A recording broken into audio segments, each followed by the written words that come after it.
Guys Priyanka ব্লগৰ নতুন এটা ভিডিঅ'ত আকৌ এবাৰ আপোনালোকক স্বাগতম জনালোঁ গাইজ। তো আজি মই কঠীয়াতলি চাৰ্জ কৰিব আহিলোঁ।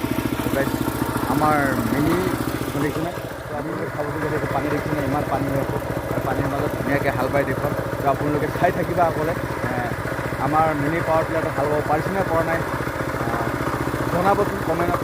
তেতিয়াহ'লে বলক ভিডিঅ'টো আৰম্ভ কৰি আমি লগে ভাগে প্ৰিয়ংকা বাও আহিছে দেখিছে নহয়।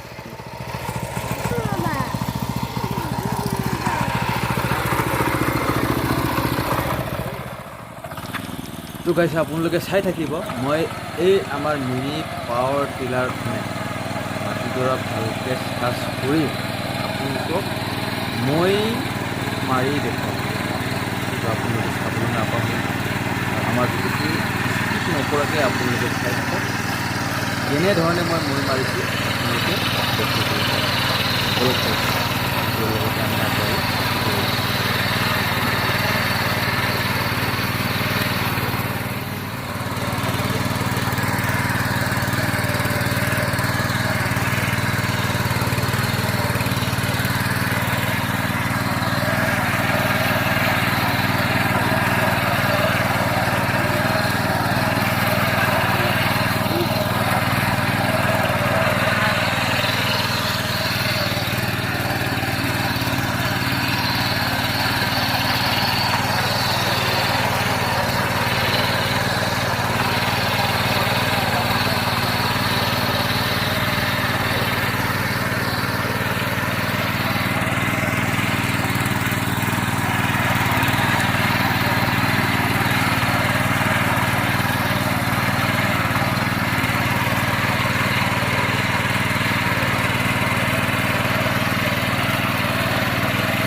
হেল্ল' গাইছ, এয়া উপায় নাই, যি সময়ত যি খেতি নহয় জানো, এই পেটৰ কাৰণে যি সময়ত যি খেতি তাকে কৰিব লগা বাধ্যতা। অলপমান কষ্ট কৰিলে মানে নিজৰ পথাৰৰ একদম লোকেল চাউলেৰে ভাত খাব পাৰি।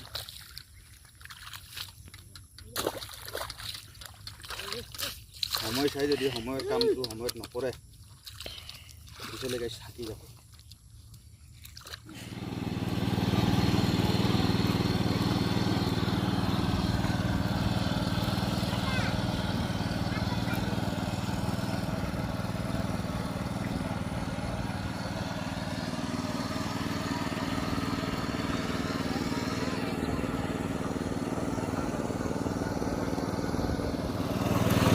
ফাইনেলি গাইছে আমাৰ প্ৰিয়ংকা বাও বিশেষ ঘূৰিছে, মানে তাইক কিবা এটা ভাল লাগিছে।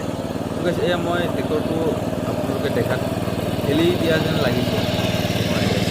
এই যে আমাৰ পিছফালে চাপৰটো মানে তললৈ বেছিকৈ সোমাই যোৱাৰ কাৰণেহে মই ট্ৰেক্টৰ এনেকৈ দাঙি দিয়া লিখা কৰিছিলোঁ।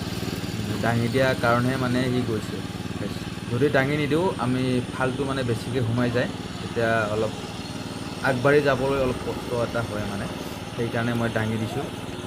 কিন্তু আমি ৱেল্ডিং কৰি তলত ছাপৰ্টৰ তলত মানে প্লেট এখন লগাব লাগিব, নহ'লে মানে বেছিকৈ ডুবি গৈ থাকে। ডুবি যোৱাৰ ক্ষেত্ৰত আমাৰ ট্ৰেক্টৰখনে মিনি পাৱাৰ টিলাৰখনে মানে ইমানকৈ টানিবলৈ নোৱাৰে। যিকোনো ট্ৰেক্টৰে হওক গাইজ, যদি বেছিকৈ অভাৰ তললৈ সোমাই যায় তেতিয়া মানে সি টানিবলৈ বৰ বেছি এটা কষ্ট এটা হয়। সেইকাৰণে মই অলপ দাঙি দিছোঁ। এই 2 এদিনতে সময় পোৱা নাই, সময় পালে মানে ৱেল্ডিং কৰি এটা লগাম বুলি ভাবিছোঁ। গাইজ যদি ভিডিঅ'টো ভাল হৈছে লাইক শ্বেয়াৰ কমেণ্ট কৰিব। আজিলৈ ইমানে, নেক্সট লগত লগ পাম বুলি আশা ৰাখিছোঁ।